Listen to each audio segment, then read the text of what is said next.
तो एक दिन जो दानवों के राजा वृषपर्वा हैं, उनकी पुत्री शर्मिष्ठा राजकुमारियों के साथ वन विहार के लिए, तो गुरु पुत्री देवयानी तो उनको भी साथ ले लिया।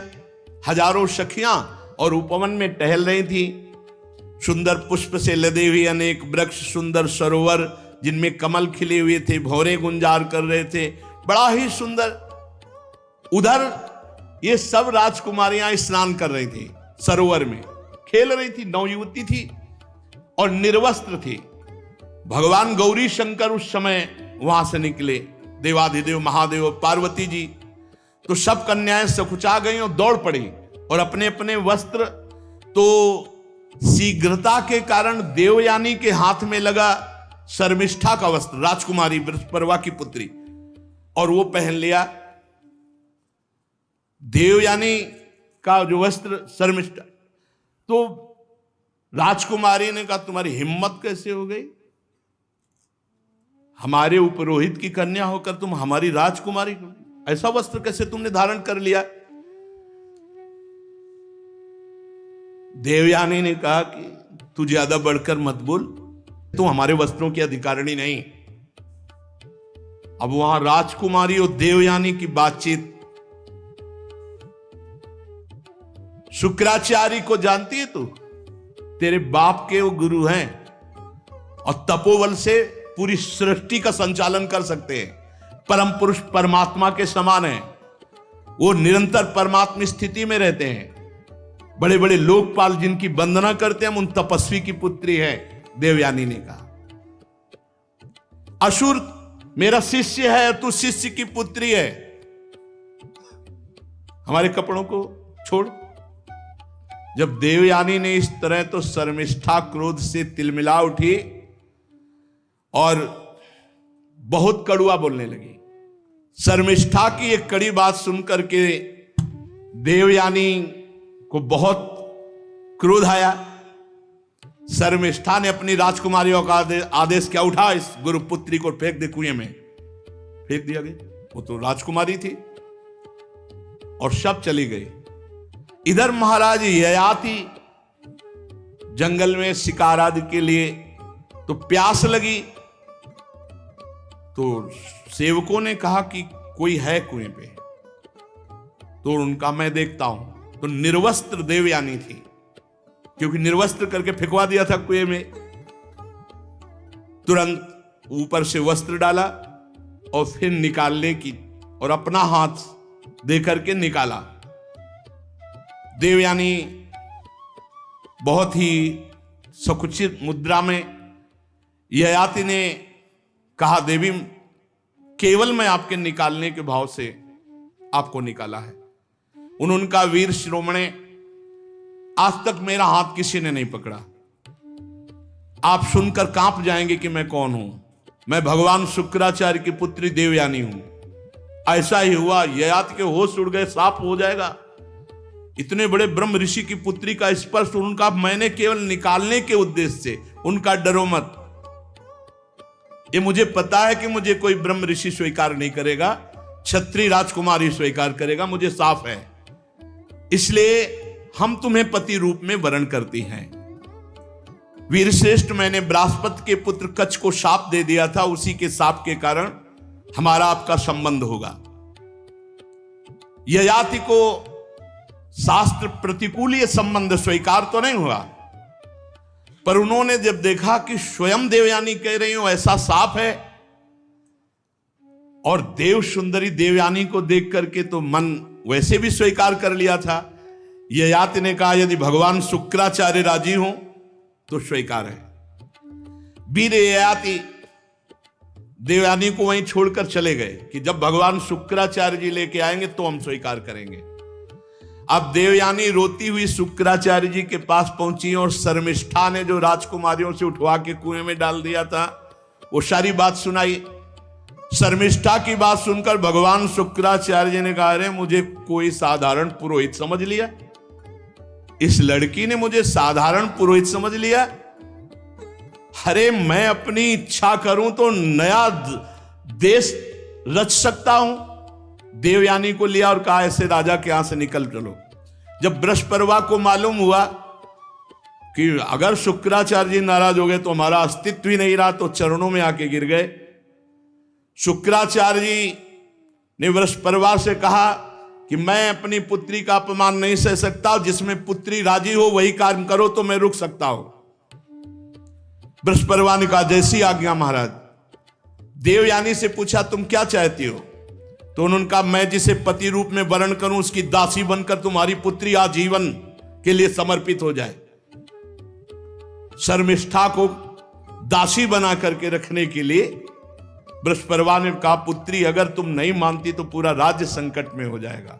शर्मिष्ठा ने अपने परिवार वालों को संकट से मुक्त करने के लिए देवयानी की बात स्वीकार कर ली और दासी का वेश धारण करके ययाति महाराज को जब देवयानी दी गई तो शुक्राचार्य जी ने बड़े उत्साह से देवयानी का विवाह राजा ययाति के साथ कर दिया और शर्मिष्ठा दासी के रूप में दी गई।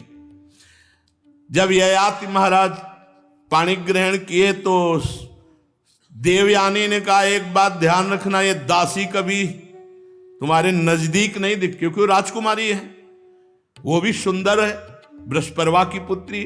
तो उनका कभी इसको अगर आपके समीप देखा, डरते थे महाराज ययाति देवयानी से क्योंकि शुक्राचार्य जी पावर थे।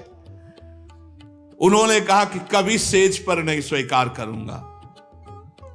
अब एक दिन देवयानी जब पुत्रवती हो गई थी तो शर्मिष्ठा ने महाराज ययाति जब उधर गए हुए थे तो एकांत देश में राजा को पकड़ा और कहा महाराज आप मेरे पति हैं। तो कहा नहीं तुम दासी हो। तो किसकी दासी हूं? देवयानी की ना। तो दासी जिसकी दासी उसका पति भी उसका पति होता है। उसने बड़े राजा की पुत्री थी, बड़ी प्रवीणता से महाराज ययाति को अपने वश में कर लिया। शर्मिष्ठा राजकुमारी थी, महाराज ययाति को अपने अधीन कर लिया। पता नहीं चला देवयानी जी को। देवयानी जी के दो पुत्र हुए, महाराज यदु परम पवित्र, इन्हीं के वंश से यदुवंशी भगवान श्री कृष्णचंद्र जी इन्हीं के वंश में प्रकट हुए, यदु और तुर्वश।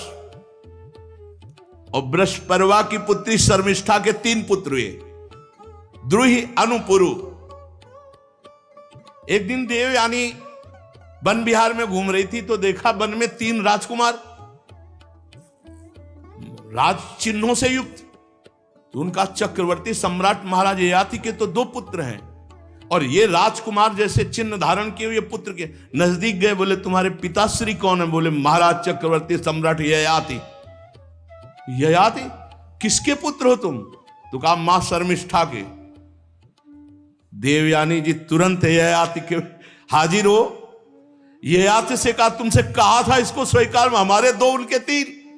नाराज हो गई देवयानी जी। अब देवयानी जी इतना क्रोधित हो गई कि गुस्सा में भरकर छोड़ दिया और शुक्राचार्य जी के पास पहुंच गई। ययाति जी पीछे पीछे पैर पकड़ना, हाथ जोड़ना, मान जाओ शुक्राचार्य जी के पास मत जाओ, लेकिन उनको अपने जानते थे ससुर जी कुछ न कुछ रच देंगे। अब अनुनय विनय, चरण दबाना, गलती मानना, हाहा खाना कुछ नहीं सुना। देवयानी ने शुक्राचार्य जी के पास पहुंच गई। शुक्राचार्य जी ने कहा क्या हुआ बेटी? बोले इस स्त्री लंपट ने हमारी आज्ञा नहीं पालन की, इसने दासी के गर्भ से 3 पुत्र उत्पन्न किए, हमारे गर्भ से 2 पुत्र, इसलिए इनको दंड दे दो। बोले तुम ही बता दो। तो भाई इनके शरीर में बुढ़ापा आ जाए और स्त्री सहवास योग्य न रहे। अब तुरंत महाराज ययाति, जो ही शुक्राचार्य जी तो ऐसे जल फेंकने की जरूरत थी, अब वो बूढ़े हो गए, किसी काम के नहीं। ययाति ने कहा आप खुश हो, तुमने अपने पैरों में भी तो कुल्हाड़ी मार ली। अब देवयानी को फिर चेत आया तो ययाति देवयानी से जो विनय की वो सुनने लायक है। उन्होंने कहा कि मैं विषय भोग करते करते आज तक तृप्त नहीं हुआ और बिना इसकी अनुभूति के, तृप्ति के कोई वैराग्य नहीं धारण करता, इसलिए हम पर कृपा करो। महाराज ययाति देवयानी से। अब देवयानी प्रसन्न हो गई, देखा कि अब तो शुक्राचार्य जी से कहा औषधि दो, कुछ उपाय करो कि बुढ़ापा जाए, जवान हो फिर। तो उनका जो पुत्र अपनी जवानी दे दे उसकी जवानी लेकर के फिर ये गृहस्थ धर्म का प्रयोग करे। अब वो हल तो मिल गया, तो सबसे बड़े पुत्र देवयानी के से संसर्ग जो प्रकट हुए थे महाराज यदु से कहा कि आप अपनी जवानी हमें दे दीजिए। तो उनका किस काम के लिए, कार्य क्या है? तो उनका मैं अभी भी इस विषय भोगों से तृप्त नहीं हुआ। नहीं, कदापि ऐसा नहीं हो सकता। और मनुष्य जब तक विषय सुख का त्याग नहीं करता, वैराग्य नहीं होता, तब तक उसे तत्व ज्ञान नहीं होता। इसलिए मैं ये स्वीकार नहीं करता। महाराज यदु ने मना कर दिया। तुर्वश, दैहु, अनु जो शर्मिष्ठा के भी पुत्र थे, उनसे भी कहा। उन सब ने कहा नहीं, जैसा हमारे बड़े भाई कहते हैं वैसे हम स्वीकार, हम नहीं जवानी देंगे। पुरु से कहा। पुरु ने कहा पिताश्री आप ही हमारे परम पद हो, बहुत धर्मात्मा पुरुष ही भी। पुत्र का वास्तविक शरीर पिता का ही अधिकार है। ऐसी अवस्था में मांगने की बात कर रहे हो आप? हम आपका उपकार का बदला नहीं चुका सकते। आप हमारे माता पिता हैं, ये शरीर आपका है, ये जवानी आपकी है। मैं आपका बुढ़ापा और इंद्रिय शक्तिहीनता स्वीकार करता हूं, आप हमारी जवानी स्वीकार करें, जैसा चाहें वैसा उपभोग करें। पिता का अगर आज्ञा का पालन न करे तो पुत्र क्या हो, तो पुत्र नहीं है। पुरु ने बड़ा आदर करके पिता का बुढ़ापा स्वीकार किया और इंद्रिय शक्तिहीनता स्वीकार कर ली। महाराज ययाति बहुत अंदर से प्रसन्न हुए कि पुत्र हो तो महाराज पुरु जैसा। 1000 वर्ष अपने पुत्र के यौवन का उपभोग किया। फिर वही तृष्णा वैसे, इसीलिए ये समझने के लिए चरित्र सुनाए जाते हैं। फिर वही तृष्णा वैसे ही, कोई तृप्ति नहीं, फिर वही चाह। महाराज ययाति को भोगों से तृप्ति नहीं, ऊब कर छोड़ना पड़ा। मतलब गजब हो गया इन दुष्ट इंद्रियों का। महाराज जब एक दिन देखा कि मैं इतना नीच हो गया हूं कि अपने पुत्र की जवानी भोग रहा हूं, फिर भी नहीं, अब नहीं। देवयानी से कहा भृगुनंदिनी पृथ्वी में मेरे समान कोई विषयी होगा? इंद्रियों का गुलाम हो चुका हूं, कोई परमार्थ की वृत्ति नहीं रह गई, केवल विषय सेवन, अपने पुत्र की भी जवानी भोग लिया, आज तक कभी तृप्ति नहीं हुई। नहीं, अब नहीं प्रिय, अब नहीं। बस यही बात जिसके जीवन में आ गई, अब लो नशानी अब ना नशइयो, जीत गया। जो इंद्रियों को छूट दे देता वो कितना भी बड़ा विद्वान या बलवान हो, नष्ट हो जाता है। राम कृपा भव निशा सिरानी, जागे पुण्य न रसइयो, अब लो नसानी अब ना नसइयो। बहुत हो गया, अब इंद्रियों का खिलवाड़ नहीं। विषयों का सेवन करते करते हाय हाय मेरे पुत्र की 1000 वर्ष आयु मैंने भोग ली, फिर भी वही भोग लालसा। इस वासना और भोगों की तृष्णा का अंत नहीं। आज मैं परमात्मा को साक्षी करके निश्चित करता हूं कि आज के बाद इन भोगों को स्वीकार नहीं करूंगा। यही जय है, जिसकी समझ में जब आ जाए और निश्चय कर ले, वही जय है। ययाति ने अपनी जो पुत्र की जवानी थी पुरु को लौटा दी, वो बुढ़ापा ले लिया और निश्चिंत होकर भगवान के चिंतन में लग गए। दक्षिण पूर्व दिशा में द्रुहि, दक्षिण में यदु, पश्चिम में तुर्वस, उत्तर में अनु को राज्य देकर अपने सिंहासन पर पुरु को बैठाला और आप सब कुछ त्याग कर वनवास ले लिए। बहुत वर्षों तक घोर तपस्या परायण रह करके आप विचार करो, ये है निश्चय। जब छोड़ दिया तो छोड़ दिया, चल दिया। बहुत कठोर तप करके वन में जाकर समस्त आसक्तियों का त्याग करके, आत्म साक्षात्कार करके, त्रिगुण में लिंग शरीर को भस्म करके परमात्मा वासुदेव की भागवतिक गति को प्राप्त हुए। महाराज ययाति जो बड़े बड़े संत जन प्राप्त करते हैं। स्त्री पुरुष परस्पर मोह के कारण, ये जो आसक्ति के कारण बंधे रहते हैं, इसी से आत्मबोध नहीं हो पाता। ये हंसी खेल नहीं है माया मोह का त्याग करना। स्वजन संबंधियों का जो एक जगह इकट्ठा होना, उनका आकर्षण होना, ये बहुत बड़ा माया का फंदा। इससे अलग होना बहुत कठिन है। कोई श्री कृष्ण कृपा पात्र ही ऐसा अनुभव करता है कि भोगों में सुख नहीं है, संसार के संबंध मिथ्या हैं, और अपने चित्त को निरंतर परमात्मा में लगाकर भगवान वासुदेव को प्राप्त होता है। परीक्षित, जिस महाराज पुरु की बात कर रहे हैं, उन्हीं के वंश में तुम्हारा जन्म हुआ। पुरुवंशी परीक्षित है। इसी वंश के वंशधर बड़े राजर्षि ब्रह्मर्षि हुए हैं।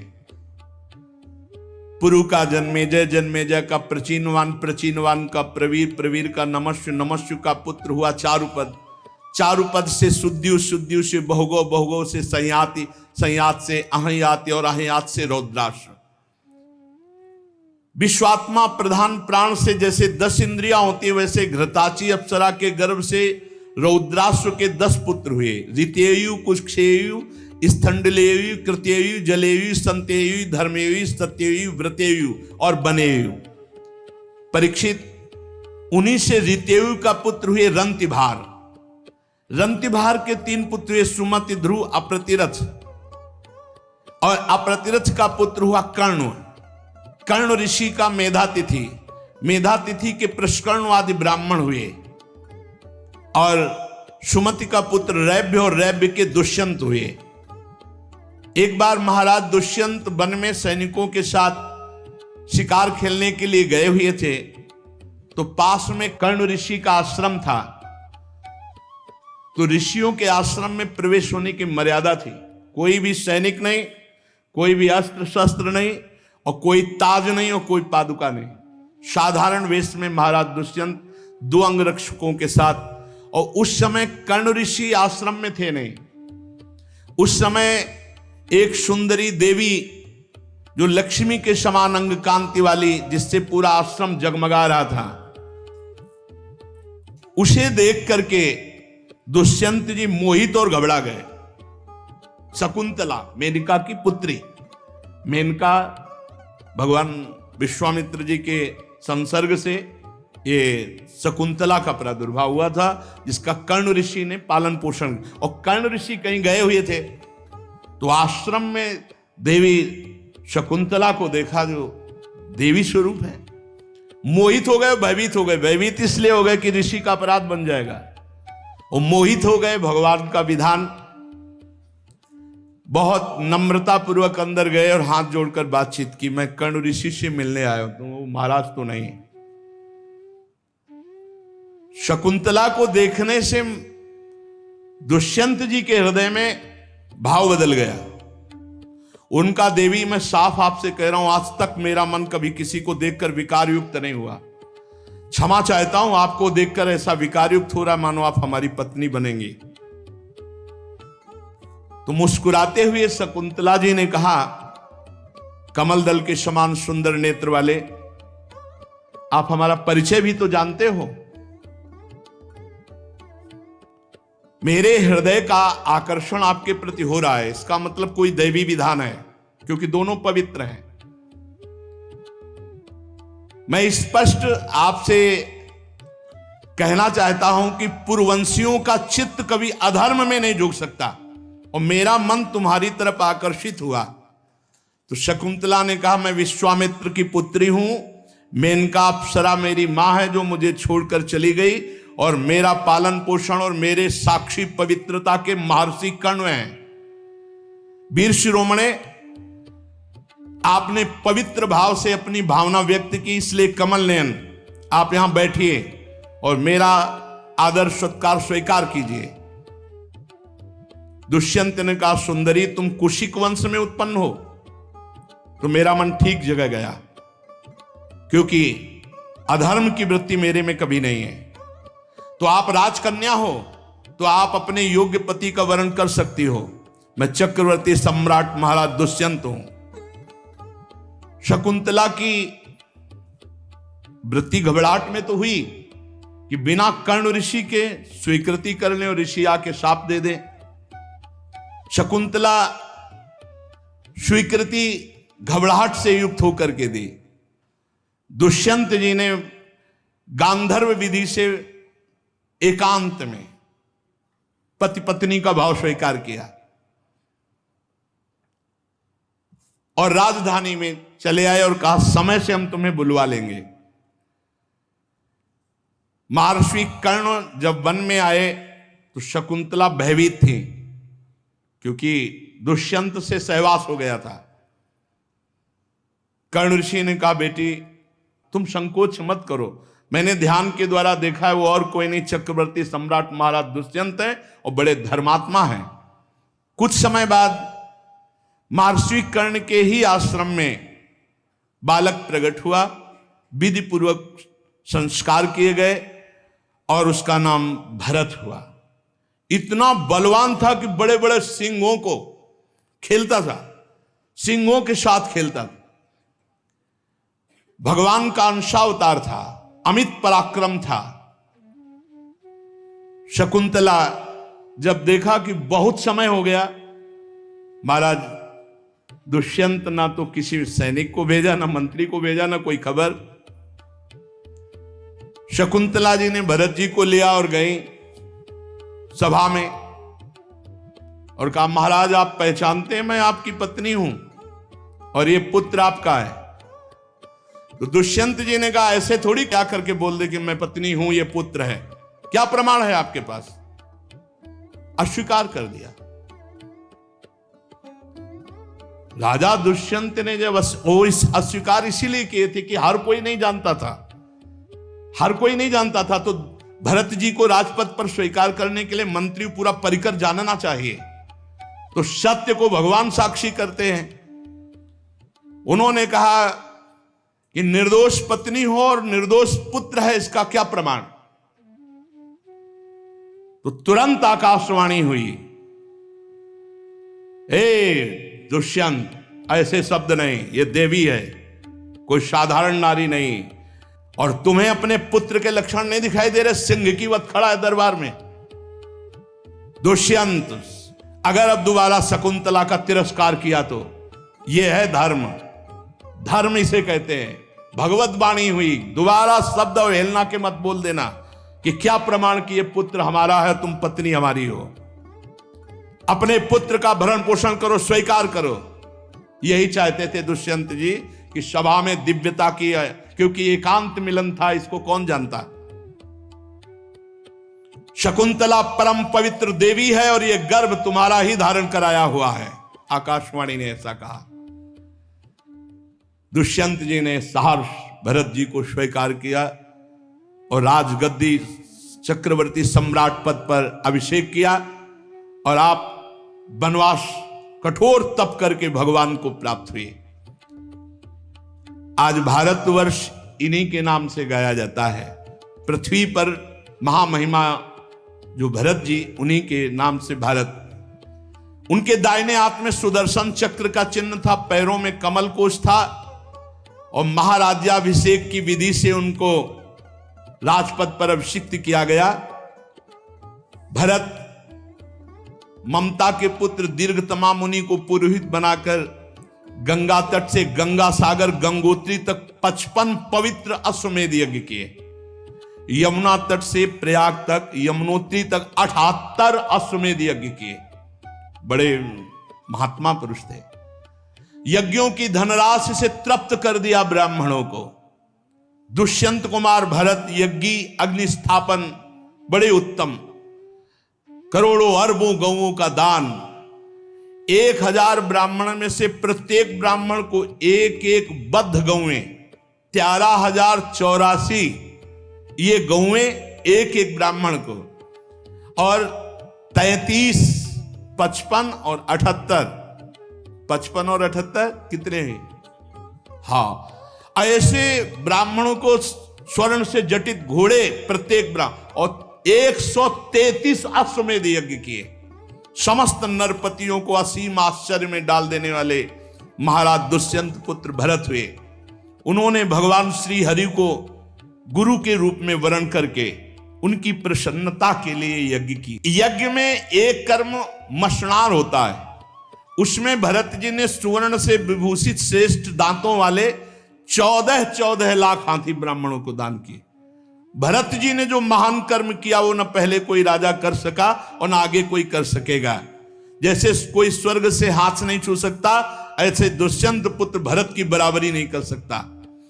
भरत ने दिग्विजय के समय किरात, रोहण, यवन, अंध, कंक, खस, शक, म्लेच्छ इन सब ब्रह्मद्रोहियों को, समाज द्रोहियों के मूड़ मुड़ा कर छोड़ दिए, किसी को मार दिया, ऐसे किए।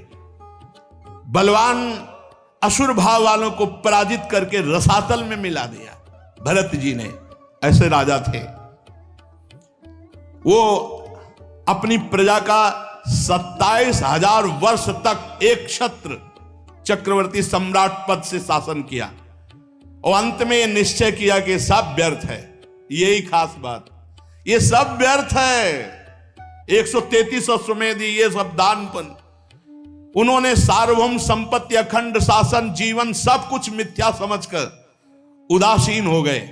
ये सब व्यर्थ है, भगवान की प्राप्ति ही सत्य है। सोचो, ऐसे ऐसे सम्राटों को बाद में अनुभव हुआ कि ये सब व्यर्थ है। विदर्भ राज की 3 कन्याएं भरत की पत्नियां थी, उनसे पुत्र हुए। भरत ने देखा और कहा ये बच्चे मेरे अनुरूप नहीं है। तो माताओं ने उन बच्चों को ही, भरत के कोई संतान नहीं हुई, जो हुई थी उनको स्वीकार नहीं किया, मेरे अनुरूप नहीं। तब मरुदगणों ने प्रसन्न होकर भरत को भरद्वाज नामक पुत्र प्रदान किया। भरद्वाज की उत्पत्ति बड़ी गुप्त रीति की है। बड़ा भजन के सिवा कोई काम पर विजय नहीं प्राप्त कर सकता, चाहे जितना ज्ञान हो जाए। भरद्वाज की उत्पत्ति का बड़ा सूक्ष्म विषय, इसलिए ज्यादा इनको खोलकर नहीं कहा जाता, और इनमें गूढ़ रहस्य होता है।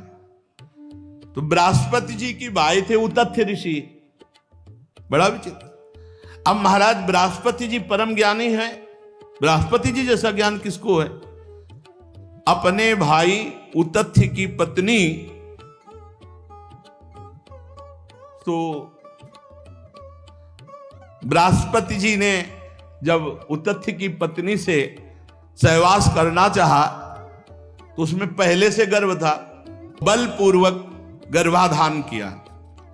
ये देव उत्पत्ति है।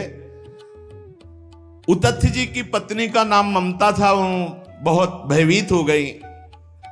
उस समय जो पुत्र हुआ भरद्वाज,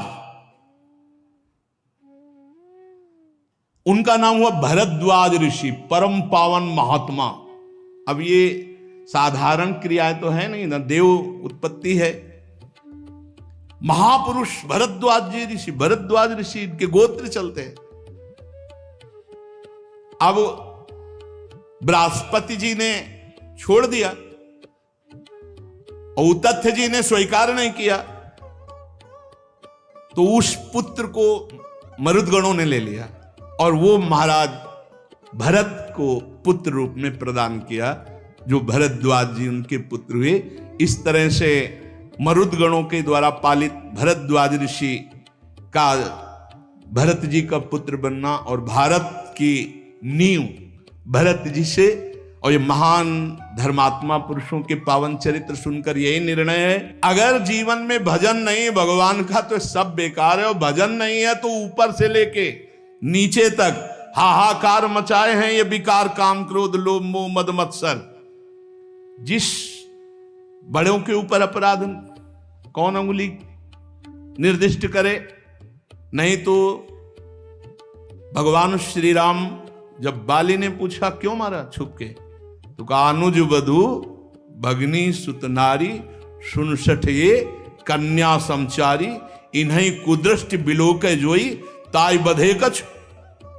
बड़ी ऊंचाई से गड़बड़ी हो जाती है। सरस्वती जी प्रकट हुई, भगवान ब्रह्मा जी की बुद्धि चकरा गई।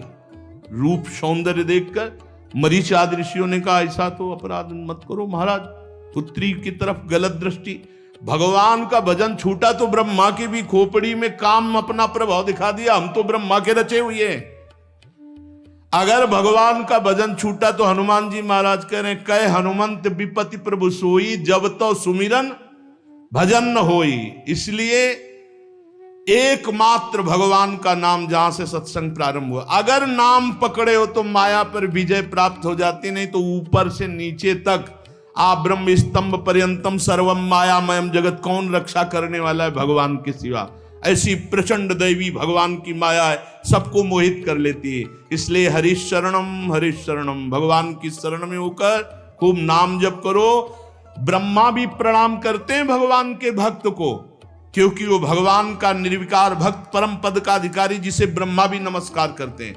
ब्रह्मलोक तक माया का प्रभाव है। आप ब्रह्म भूलान लोकन पुनरावर्तिनो अर्जुन, एकमात्र केवल भगवान की शरण। तो भगवान की शरण में होकर खूब नाम जप करो। इन सब चरित्रों को सुनने से लगता है इतना वैभव, और बाद में कुछ नहीं, सब छोड़कर वनवास करके भगवान की प्राप्ति, तो पीछे समय काहे को बर्बाद करे। भगवान में लगो, खूब नाम जप करो, धर्म पूर्वक आचरण करो, जीवन आनंदमय हो जाएगा। और कलिकाल में बहुत जल्दी भगवत प्राप्ति होती है।